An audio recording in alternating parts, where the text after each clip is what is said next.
it's working for everyone. So hi guys, thank you for joining us this evening, and it's great that so many people have showed so much interest in this. It's something we've wanted to do for a while now, and the great Monika has agreed to do it for us. So I'll kind of just hand over to her if you've got any questions. I know a few of you have sent questions through already, and we'll try and cover those anyway at the end. But if you do have any burning questions that you'd like to ask, just comment those, and then once Monika's finished doing her presentation, I can just flick through to the comments and have hopefully there's a few on there, so get writing guys, and we can then ask those to Monika when she's finished her presentation. So thank you again for joining us, and I really hope you enjoy this. So I'll now hand over to Monika if you want to take it away from here. Perfect, thank you. Hi everyone, my name is Monika and I'm a dietitian, and I've worked in oncology for about 9 years, so have lots of experience in the area. So I'm just going to talk you through a presentation today about nutrition and cancer. You're probably aware that it's quite a broad topic, so I'm going to go through the main points and sort of just can't answer some questions that quite a few people often ask me, so the more popular topics. And I know some of you have sent in your questions already, so hopefully I'll cover those as we go through. But as Sophie said, please feel free just to tap in any questions, and don't worry about what you ask. You'll probably find that other people are thinking the same thing. That's often the case in these situations. So please make the most of me and ask anything that you would like to. So I'm just going to share my screen with my presentation.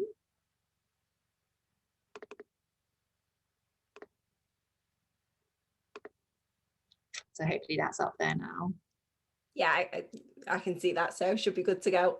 Great. Okay, so just to give you an idea of what to expect from today, I'm just going to be talking about what a balanced diet really is, because so many people use that term, sort of bounce it around, and you'll probably hear things like, oh, as long as you eat in moderation.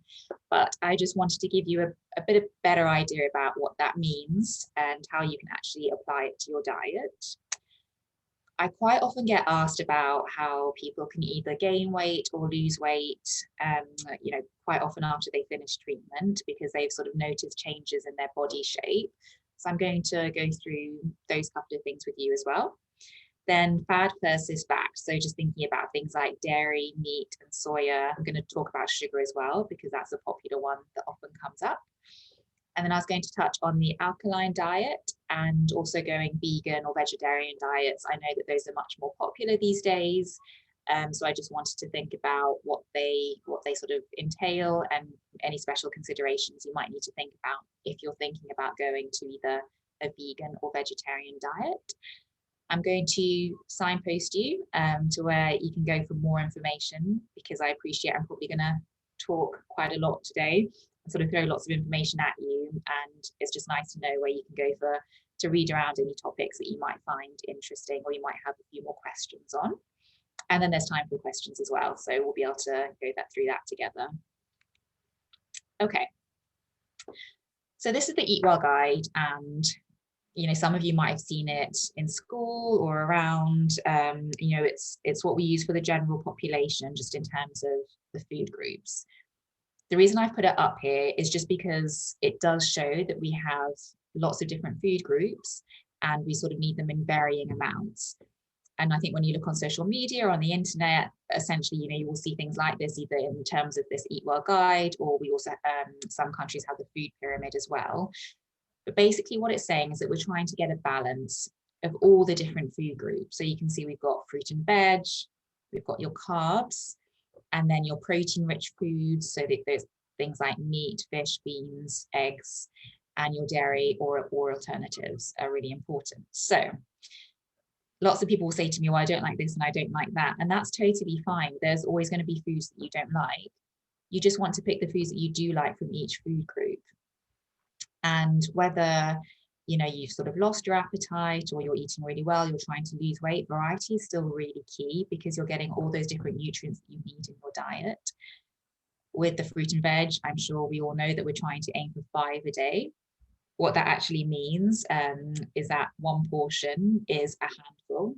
So it'd be like an apple, banana, handful of strawberries, a handful of peas or that kind of thing. So again, these are really good for you, high in fiber, antioxidants. So definitely something we want people to be having in their diet.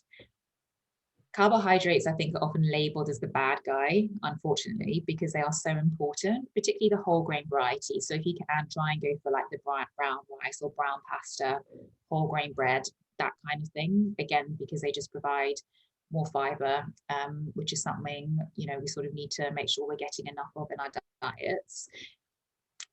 They're not fattening. I think sometimes that's sort of bandied around on social media, and like people like to cut this group out, but actually, like I said, they're really good for you. They sort of help stabilize your energy levels and your blood glucose levels, so it's important to have them in there.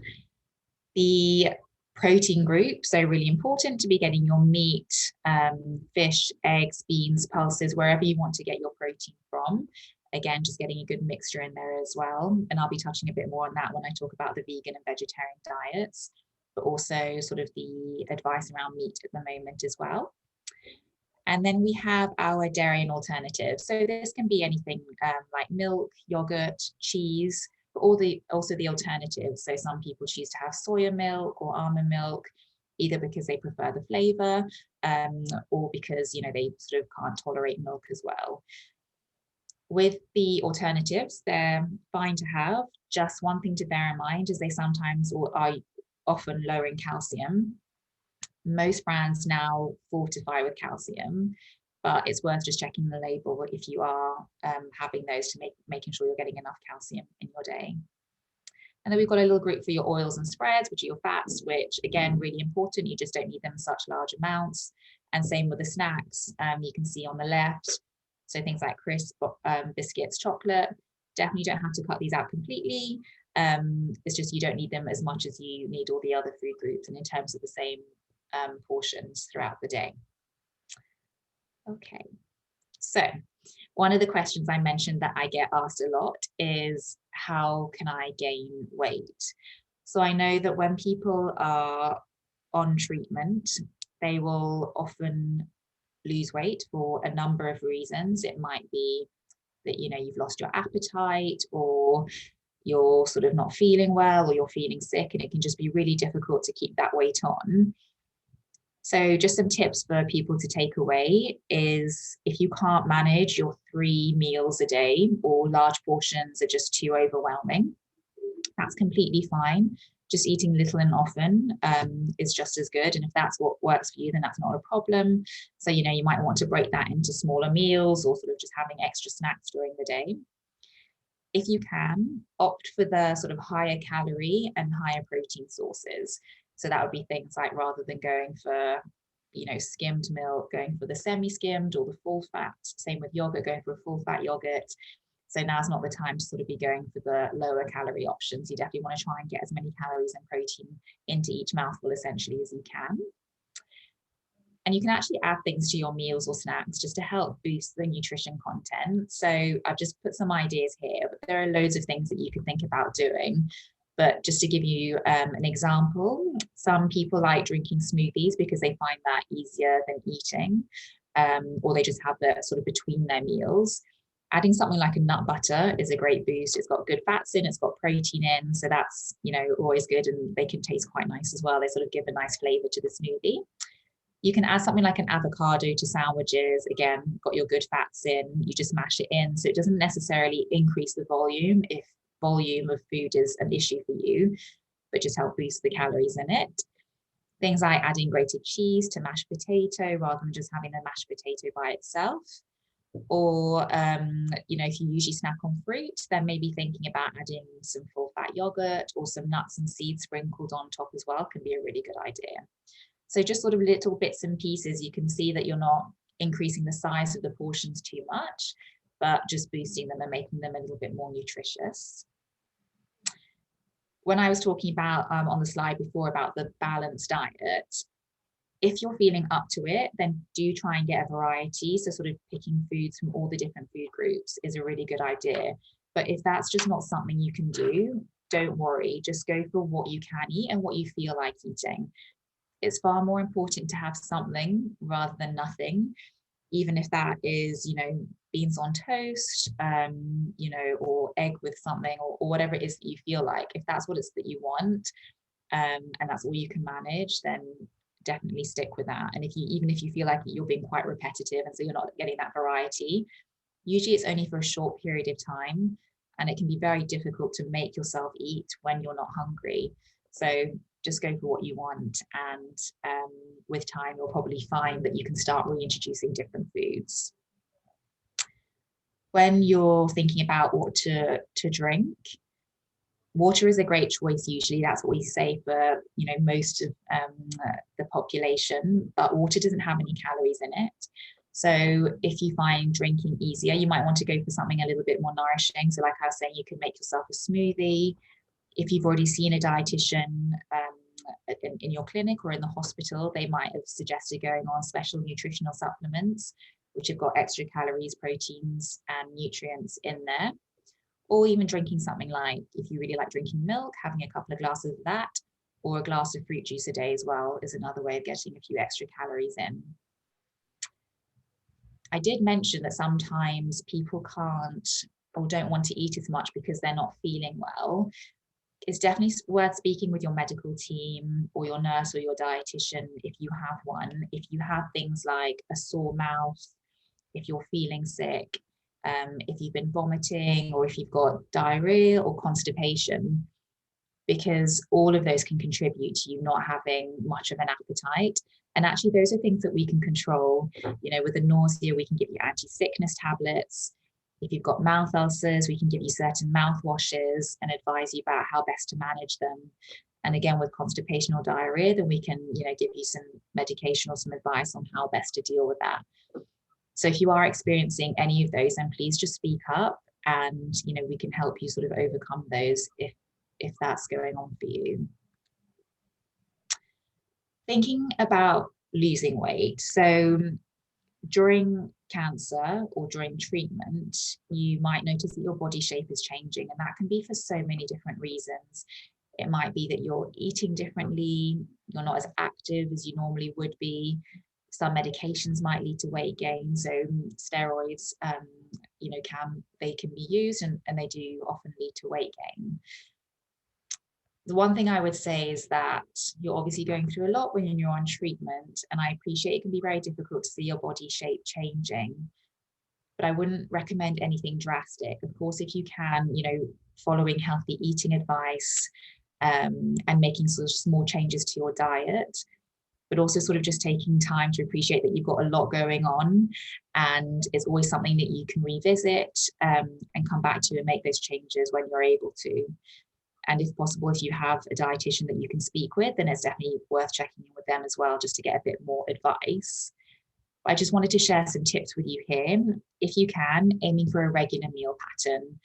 And if you're still feeling peckish, then adding a couple of snacks in between, depending on how hungry you feel. So really sort of try to listen into your hunger cues and think about how hungry you are and what you feel like eating.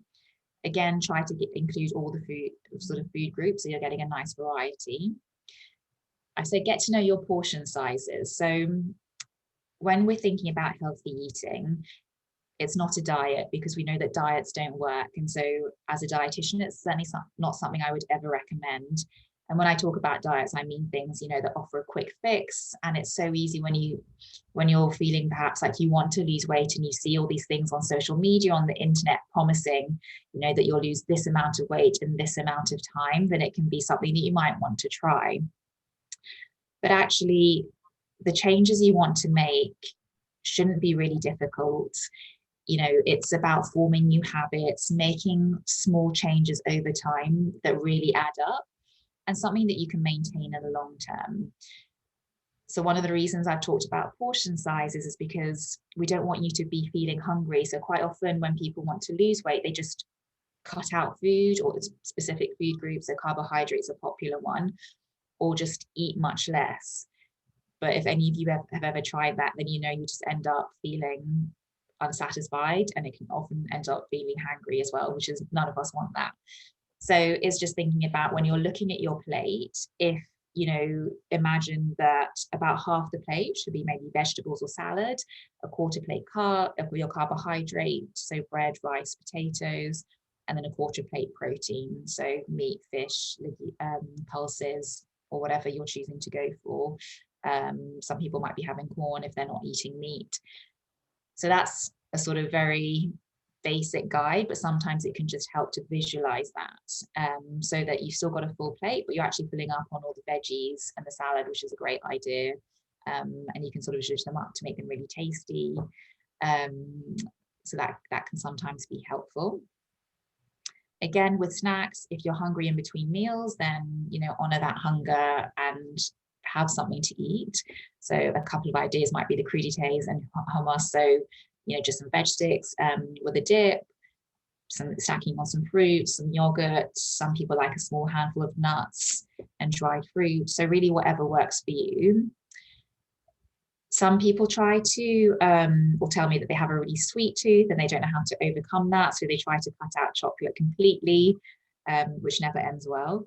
I would say if you fancy having something sweet, you probably should just have something sweet, but enjoy it. So if you really fancy having some chocolate, then, having a little bit of chocolate is not going to do you any harm. If you're following a healthy diet most of the time, then it's fine to have those, sweet things. But what I do say to people is just try to really enjoy it. If you're having chocolate, don't feel guilty about it. You'll probably find that afterwards you're much more satisfied and you no longer have that craving. And then you can go on with your day. So yeah, that's just a little bit of advice there. We also talk about exercising. So whether you're on treatment or afterwards, it's really good to try and be as active as possible. But I think sometimes the word exercise people find a little bit daunting. It suggests that you need to be in the gym or lifting weights, which isn't the case. It's whatever you enjoy. So that's why I've said just finding a way of moving your body in a way that you enjoy. So some people would like to enjoy doing a Zoom class or going out for a walk in the woods or whatever that is, whatever you feel up to. They definitely try and do that. There are also other things to think about when we're thinking about eating, and also the emotional side of food. We all know that food is something that we enjoy with friends and family. It might be something we turn to when we're not feeling great. So I've just said to maybe think about any factors that might be contributing to eating more than you would like. Sometimes stress or anxiety can have that effect. And so just thinking about that, and if there's anything you can do to help with that. So maybe looking at the root of the issue rather than having the snacks or the food to make up for it. And it might be that just chatting to friends is helpful. If you are feeling stressed, is there some counselling that you can reach out to? We know that you're going through a really difficult time, and we're obviously as a team, we're here to support you. So it's always just worth thinking about that. And if there's any other help that, you can speak to your team about and reaching out for that. And then I just wanted to say that always remember that losing weight is hard and it's not a quick process. So just always remember to be patient and kind with yourself. And with time, you will eventually get there. Okay, so dairy. Just to quickly say, milk, cheese, and yogurt are part of the dairy group. And I think a lot of people, there's always been this myth that dairy isn't good to have if you have cancer.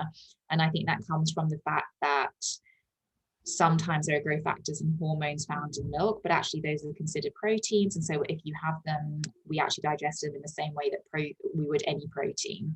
And so they don't have any specific effect on our bodies. But actually in the UK and the EU, we're not allowed to use growth enhancing hormones. So when someone says, oh, there are hormones in milk, actually in this country, we don't add any of those. And another one is that people often say that, well, there are antibiotics in milk, but if a cow has to be given antibiotics for a particular infection, they're actually removed from the food chain and then not returned into it until they're completely cleared of it in the milk. So there's no chance of that getting into our dairy products. So just to reassure you there.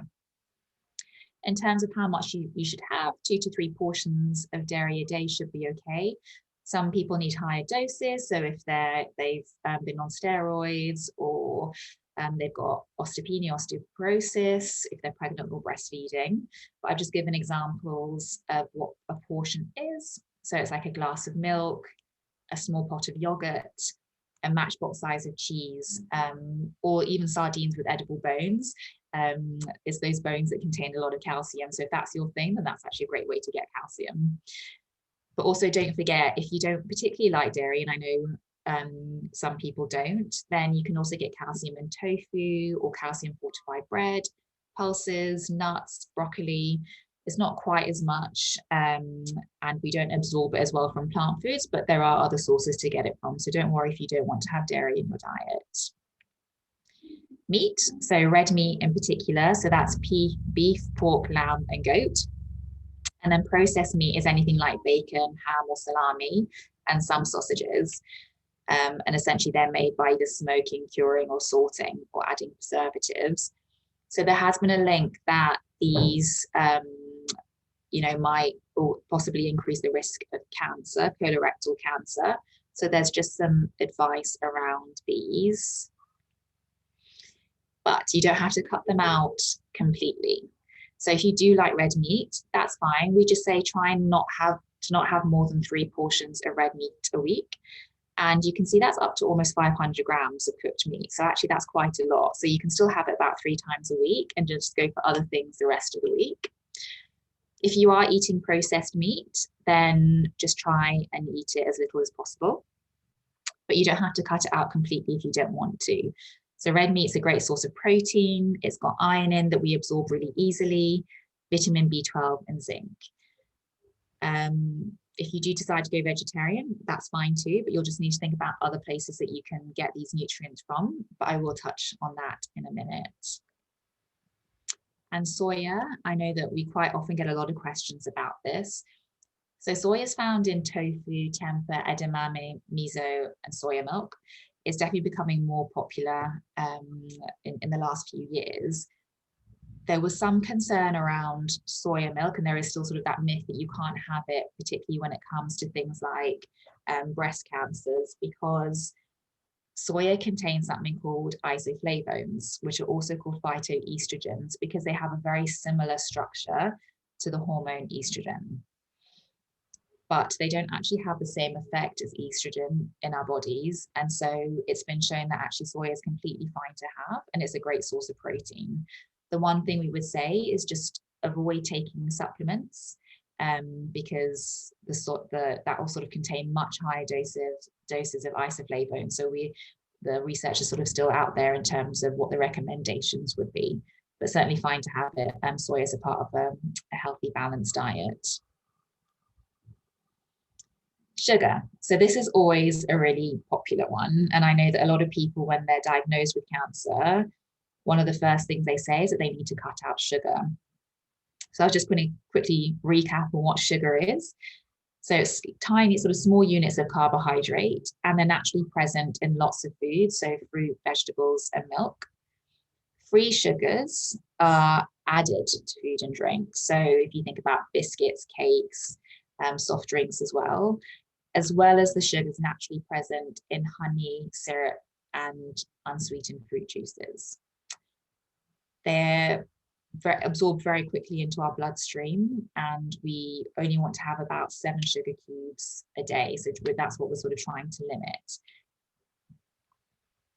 When I talk about limiting that, though, we're not including things like the fruit, vegetables, and milk, because they're really good for you. They've got lots of good vitamins and minerals in there. So it's just the ones in sort of the biscuits and cakes and that kind of thing, but also honey and syrups. Those are the ones that you just want to be careful with. So a lot of people ask me whether sugar feeds cancer.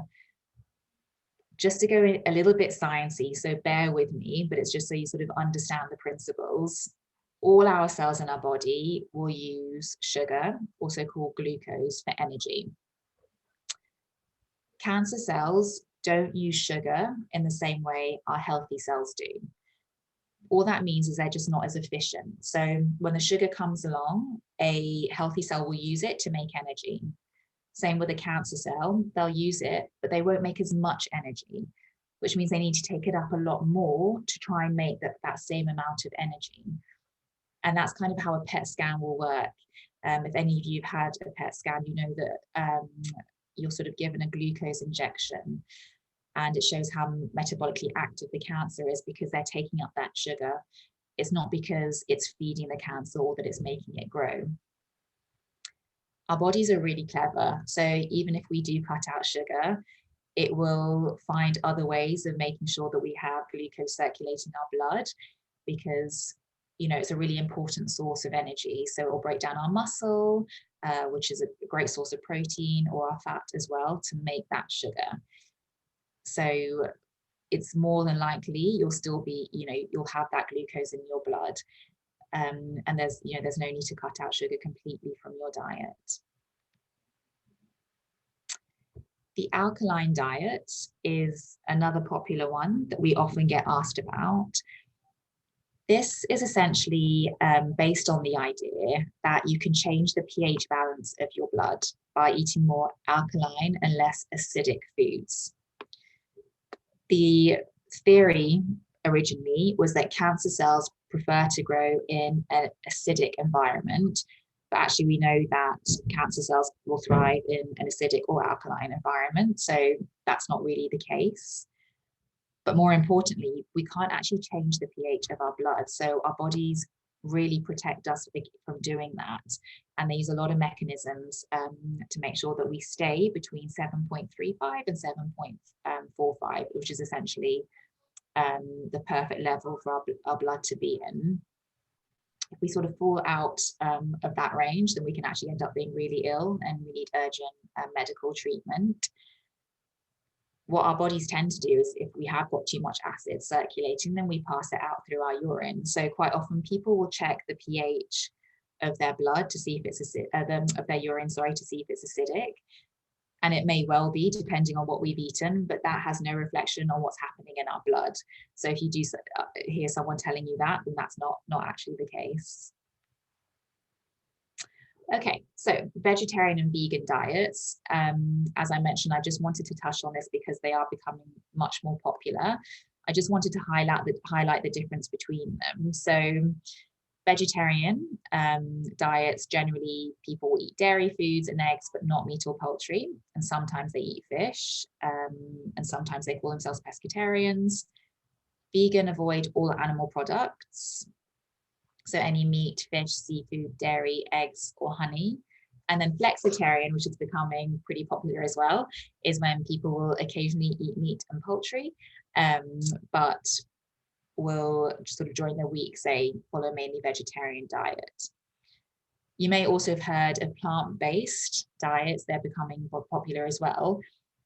Plant-based is actually something we recommend, but it doesn't mean that you need to cut out meat entirely. It just means that you're basing your diets on lots of whole grains, lots of fruit, and lots of veg, which is what we want everyone to do, really. But it doesn't mean that you have to cut out any food groups if you don't want to. Just a few things to think about if you are following a vegetarian or vegan diet. So I've listed some things here, but essentially your protein is really important. We'd often get this from our meat or fish or eggs, but a great replacement are beans and lentils, nuts, seeds, soya products, eggs if you're eating them. Iron as well, you can get that from green leafy vegetables, dried fruit, nuts, pulses, and whole grains. Calcium, you can get from calcium fortified dairy alternatives. So, how I was mentioning about the milk. So if you're having soy or almond milk, just make sure they've got extra calcium added. Green leafy veg, tofu, and dried fruit are great sources as well. Omega-3 fats we usually get from our oily fish, but you could also eat walnuts, linseeds, hemp seeds, chia seeds, soya beans to get them, or their respective oils. Vitamin D, so our main source is the sun, which in this country we've not had much luck with over the last few weeks. Hopefully that's getting better now. But you can get them from some fortified foods, which I've listed there. But actually everyone's recommended to take a supplement during autumn and winter. So that's October to March, just because in this country, the sun isn't strong enough and we're not exposed to it during the winter months to be able to make enough vitamin D. Iodine, is usually we would get from milk. It is found in seaweed, but the amount can be variable and too high. So we recommend that you don't eat it more than once a week. And then vitamin B12, again, you usually get from meat. So you usually need to take a supplement. But I've sort of whizzed through that, but the Vegan Society is a really good website if you wanted just to go back and, check through those nutrients and see if there's anything that you might be missing out. Essentially, if you are cutting out certain food groups, you just want to think about those nutrients that you're not going to be getting and how you can get them from other foods or supplements if necessary. So I've just put a few places here that you can go to for more information if you want to. So the British Dietetic Association's got some great information, the World Cancer Research Fund, the British Nutrition Foundation, and the Healthy Food Guide has some nice recipes as well. So I thought I'd pop that on there. There's lots of information out there, I'm sure you've seen on the internet and social media. I would say just be sort of aware of where you're getting your information from and make sure it's from a reliable source. So registered nutritionists and dietitians are a great place to go to for advice, and sort of government websites and charities as well are really helpful if you want to take a look at those. And that was a very quick guide of nutrition and cancer, but hopefully that sort of answers some of your questions, and I can answer some of your questions now as well if you'd like me to. Yeah, absolutely. Thank you so much for that. I particularly liked the kinds of myth busting element of it. There is, as you said, a lot of information out there, and some of it is a bit questionable. And it's good that, things you have cleared that up, about things like sugar, it doesn't feed cancer as one of the popular theories is. So it's just more of like put your mind at ease, really, just to say whatever you're doing, during, after treatment, it's probably the right thing for you. Just be careful of where you're getting your information from. So if I go over now to the Facebook page and just see if we've got some questions, I'm sure we have. There's lots. So Liam has said, are there any lesser known foods or supplements that you recommend, sort of a hidden gem in the world of nutrition? Great question. I would love to say yes, that you can have this particular supplement or particular food. I know the term superfood is really popular as well, but there's no such thing as a superfood. It's more of a super diet, really. You want to be getting a balance of everything because all the different foods provide different nutrients, and they're all going to work together to make your body as healthy as it can be. So that's the main thing. There's certainly no certain food, it's not like you should have blueberries or pomegranate or something like that every day. It's just the case of getting a variety. In terms of supplements, I would only recommend a supplement if you're deficient in something, or whether it's been recommended for something like vitamin D. Your doctors might place you on, if you're anemic, then you might need to take iron. But other than that, you don't actually need to take any general supplements if you're following a balanced diet, because you can get everything from that.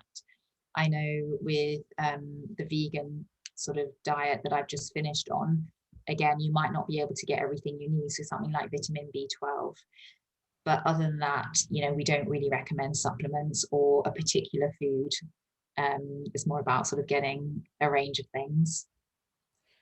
That's a great answer, and thank you, Liam, for that question. So we've got one from Elena. She said, do collagen supplements actually help with hair growth or hair strength? Great question again as well, Elena. So there's certainly not been enough research into it for us to suggest that they're going to be helpful. With collagen, again, when you take a supplement, your body breaks it down so that you then digest it and then reabsorb it in whatever way you need. So you're not going to be reabsorbing that it as collagen, and it's certainly not going to know that it needs to go to your hair or to your nails, whatever, to help it grow, if that makes sense. So it's probably not going to make a huge difference, and there's certainly not any evidence to suggest that it will. Thank you for that question as well. Okay, so Natalia, she's got a few questions. She said, I noticed that there is going to be some research done into prehab in AML patients. So that's acute myeloid leukemia. How important do you think prehab is in terms of nutrition, and what challenges are there with this that are specific to oncology patients?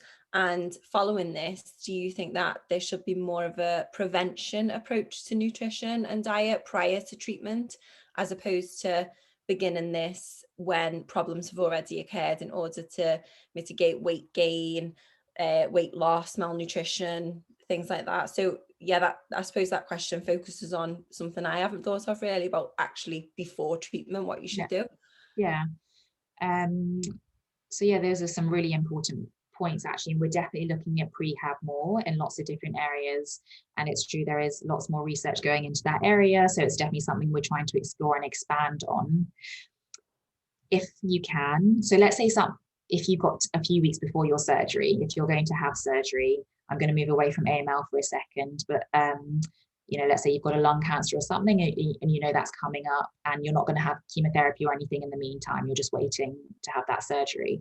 That buys you a bit of time to start thinking about your nutrition, your mobility, your exercise, and that kind of thing over the few weeks, which as a dietitian, then I would say, yes, anytime is a good time to be thinking about your nutrition, getting ready for that surgery, what you can do to optimize your recovery, thinking about what you're eating, and all of that. The one thing I'd say with AML is that quite often you need to start your treatment pretty quickly.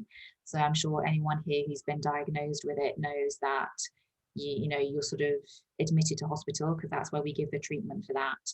And it starts quickly because it needs to. It can be life-threatening if it doesn't. That narrows the window somewhat. It means you don't have as much time to get in there. I would say from the very beginning, it's important to start thinking about your nutrition if you can. I'm aware that a lot of people have a lot of things going on. There's a lot of information being thrown at them. It's great when they can meet a dietitian sort of in the early days, just to help get them ready and start thinking about their nutrition. So in an ideal world, then yes, start thinking about that, and even just having conversations with your team. Let's say with leukemia, the treatment's quite strong, and actually usually people lose weight because of the side effects, definitely initially anyway. So it's about what we can do to preempt that, and try and prevent that weight loss as much as possible. And quite often people say to me, oh, it's fine, I'm happy to lose weight, but actually you're losing muscle, which is definitely not what we want, and you lose weight very rapidly, which again is not something that we want. So we try to prevent that, and we're actually trying to aim for weight maintenance on the whole when someone's in hospital and receiving treatment. So it's a bit of a tricky one. I think if there's the time, then yes, definitely concentrate on it. Sometimes, unfortunately, there's not that option, but it's something that we're looking into, and hopefully over the coming years, we'll sort of have some research to sort of guide us in terms of what's best to do. Thank you for that, and thank you, Natalia, for that question. Jade has said, again, she's got a few questions, if that's okay. So she has just relapsed with Hodgkin's lymphoma, and she's awaiting chemotherapy and a stem cell transplant. She said, is there a certain diet that can slow down or prevent the growth of lymphoma cells, or to avoid? She said, also, family and friends keep mentioning cannabis oil, black cumin seed oil. Would there be any benefit for that for her? And she said also her treatment will most likely make her infertile. Are there any diet supplements, things like that could decrease the chances of this happening? So yeah, there's a few questions there. So yeah. Okay. Thanks, Jade, for your question. So with thinking about your diet, so there's nothing that will specifically slow down the growth of the cancer, or sort of stopping the cells. from developing. So again, I would say it's more about getting that balanced diet. And one of the reasons that we want you to do that is to try and maintain your strength and your immunity, so you've got, that you're not losing muscle, you're getting all the vitamins and minerals you need, which will help you recover quickly from infections if you develop one. So thinking about things like that, but there's no specific food or diet that we would suggest that you follow. In terms of sort of getting the different oils, again, there's not enough evidence for us to recommend getting those. Family and friends I know are very well-meaning, and it comes from a place of love. They've obviously, looked into different things, and I can understand where that's coming from. But, at the moment, there's sort of nothing specific that we would recommend from that point of view. And then again, in terms of the fertility, there's nothing specific, again, that we would recommend. It's definitely worth sort of speaking to the team for anyone who sort of comes up or is going through this about their sort of treatment options. Some people can sort of store their eggs or their sperm and that kind of thing. But again, it's conversations to have with the team. But from a diet point of view, there's nothing specific that we would recommend. Thank you, and thanks, Jade. So Peter said, is there any food which is good or bad for fatigue? That's a really good one, actually, because I know that, as a cancer patient, fatigue is such a big side effect, isn't it? Yeah. Be it short term or long term. So, that's a really good question. Thanks, Peter. Yeah, definitely. Thank you, Peter, for asking that. So rather than it being a specific food, just thinking about trying to have that regular meal pattern so that you're getting that regular release of energy.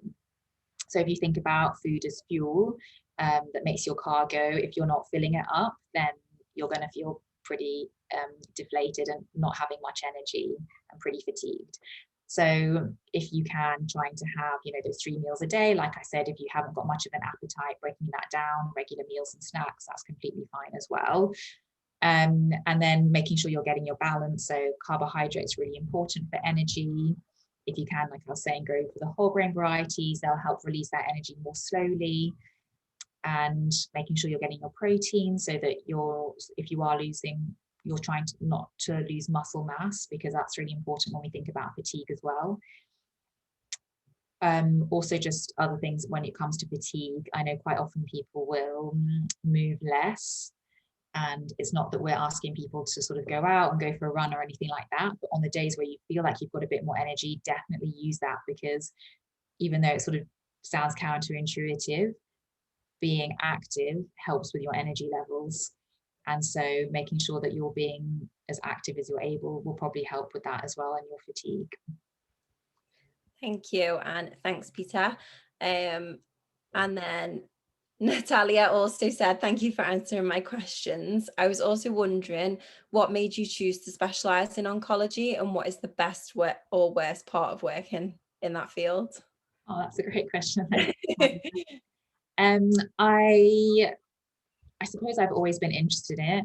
When I learned about it at university, it was something that sort of just struck a chord with me, I guess. The reason I love it is because with nutrition, you have such an impact, and people have so many questions about it, like you guys are showing today. So you really have that ability to work with people and figure out what's best for them and sort of guide them in the right way, answer any questions that they read about, sort of myths online and that kind of thing. I think that's really important, just to put people's minds at ease, because I know that everyone sort of wants to do the right thing for them, and that's completely understandable. So it's just about having that reliable information. And then there's the best and worst bit as well, wasn't there? The best bit, I would say, is when someone comes back to clinic and they've made the changes and they're really happy and it's really worked for them. Then obviously that's lovely to see and to know that you've been a part of that. The worst bit for me, I think, is really difficult when people read things online that aren't true and then have perhaps decided to follow that to the detriment of their own health. Like, that can be very difficult to navigate. And it's a shame that sort of that's not controlled more online. I know that's impossible. But I guess people are becoming more aware of where they get their information from, which is definitely a good thing. Yeah, thanks, Natalia. That was a bit of a different take on it, and that was really nice of you to ask. I'll just check to make sure that I think that was the last one, but I think a few people emailed some in which were, they wanted to be anonymous. Oh, actually, Elena has another question. She said, do antioxidants prevent cancer at all? Great question. Okay, so antioxidants are, we know they're important, so we find them in fruit and vegetables. So people will have heard of vitamin C, found in lots of citrus fruits, oranges, lemons. You know, that's one. We know that, again, I keep saying the same thing, but it's about making sure you're getting that balance that's going to help prevent cancer. So there are lots of things that help towards you know, reducing your risk of cancer. So it's not to say that you know, it prevents it entirely, or for some people, like, you know, if they have developed cancer, it's not because you've done the wrong thing at all. We just know there are certain foods that you want to be careful with, or some foods you want to eat more of. And that's why there's that message about trying to get your 5 a day of fruit and veg. So that's a really great place to start if you're not sure what to sort of, if you want to make some improvements to your diet. I always say that's a great one to start off with. But we know things like, you know, getting enough fiber in your diet sort of keeps your gut nice and healthy. So that can help with reducing your risk of bowel cancer. So there are, you know, lots of different things that are really important. Just being sensible with your alcohol intake if you do choose to drink. So there are sort of, you know, different aspects there as well. Yeah, I'll just check because I think we did have a couple, but you may have answered them anyway. Just some anonymous ones.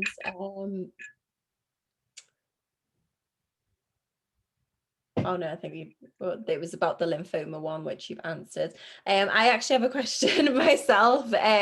So I've had a lot of treatment for ALL, and part of that being steroids, particularly dexamethasone. And I suffer really badly now with avascular necrosis as a secondary effect of that. And I'm due to have a double hip replacement at the end of June. Is there sort of, I kind of always want to look after my bones, and we've spoke a lot about sort of like muscle health, but is there anything that I could do, you know, on top of having like calcitoons, and is there actually anything that I could do in my diet that can keep like my bones strong and healthy? Yeah, definitely. So are you already on calcitonin? Yeah, I am. Yeah.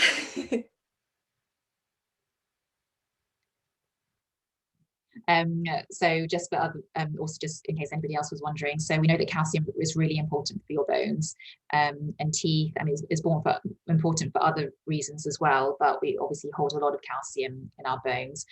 And so, you know, some people need higher calcium requirements like you, and so that's why you're on the supplements. So in terms of getting your calcium, then that will be covering it. In order to absorb calcium, then you need to make sure you're having vitamin D in your diet. So that can either come from the sun, from some certain foods, or from taking a supplement as well, just to make sure that you're absorbing it. In terms of any other specific nutrients, not as long as you're sort of getting all the food groups in, then there's not going to be anything specific. Exercise is really important as well. It's great, you know, sometimes it's worth speaking with a physio and just seeing what they recommend, particularly if you've got AVN, then there might be certain sort of special things that they would want you to do. But it sounds like you're pretty much doing all the right things. Oh, that's great, thank you. And I'll just go back once more to the live stream and just see if we've got any more questions come through, if that's okay. Yeah, cool. Okay, so Helen said, absolutely superb presentation. Thank you, Monika. She said, do you have any advice for people who would like to embrace a healthy diet but don't know where to start when it comes to cooking? Perhaps they don't like cooking, or think they can't cook, or don't have time to cook. Yeah, definitely. Hi Helen, thank you. That's a brilliant question. And yeah, it's so practical, isn't it? And it's like so often something we don't actually think about. But I did actually set up cookery classes for my young adults with cancer, just because we realized that having those practical skills are so important. And I think it's something that they really benefited from, because, you know, you start picking up those skills, which is great, and putting it into practice. I would encourage anyone, particularly these days, there are so many great YouTube videos on like how to, like, even if you're, you know, don't know how to chop an onion, or, you know, how to prepare a butternut squash, whatever, there's something for everyone. And you can just start watching those videos and learning and practicing, or you know, get some cookbooks that you like the look of. There are loads out there now that are sort of simpler and healthier to follow, which is great. And it probably won't go, you know, might not go right the first few times, but don't give up, just keep practicing. And I'm sure if you invite friends round and say that you're going to cook for them, it'll go down the storm anyway. So that's always a good way to practice. So I just say, you know, get started, you know, trying to apply the principles of getting that balanced diet. As you get better at it, you can sort of start to play with the recipes and change them how you want to. But yeah, don't be afraid to experiment. Thank you. Jade said as well, thank you so much for answering my questions. She said one more. Is there anything that she could do to help her immune system before and during and after chemo? Great. So there's nothing specific. Just make sure that you are eating as best as you can. If you find during chemo that you're really not managing to eat, or that you're losing weight, or that, you know, for whatever reason, perhaps side effects of treatment, that you're struggling with that, mention that to your team. Perhaps they can refer you to a dietitian, just to make sure that we optimize your diet as best we can, any way of sort of treating the side effects if we need to. And then there's always the nutritional supplements, if you are really struggling, but there's no specific supplements that we would recommend. With some, there's no foods that you necessarily need to avoid, but when you are going through treatment, just, you know, thinking about food safety. So storing foods at the right temperature, cooking foods properly, you know, making sure that you're eating things within their use by date and that kind of thing, just because your immune system might not be as strong as it usually is. So we just want to sort of prevent that risk of any sort of foodborne infections. But other than that, that's pretty much the main things. Thank you. Georgie says, thank you so much, Monika. I learned lots and found it really interesting. What would be a great example of a food to have before and after exercise, please? So yeah, really good thing to think about. It depends when you're exercising and how far or after, you know, you've had a main meal. So if you are eating a main meal, you'd want to leave a couple of hours before you exercise. So let's say you're exercising in the afternoon and you've had a biggish lunch, you just want to leave a bit of time before exercising. But if it has been a few hours, then maybe half an hour to an hour beforehand, just having a smaller snack, and just thinking about having a bit of carbohydrate for so slow release energy, a little bit of protein as well for your muscle. And then if you can get some fruit in there, great. So, you know, something would be like a piece of toast, maybe with some peanut butter and a chopped banana on top. That's a great snack before you go to the gym. Or maybe a poached egg on toast with avocado or something like that. So you're getting a little bit of everything. But if you're coming home and then you know you're going to be eating your main meal within the next hour or two, then that's fine. You can just wait until your next meal.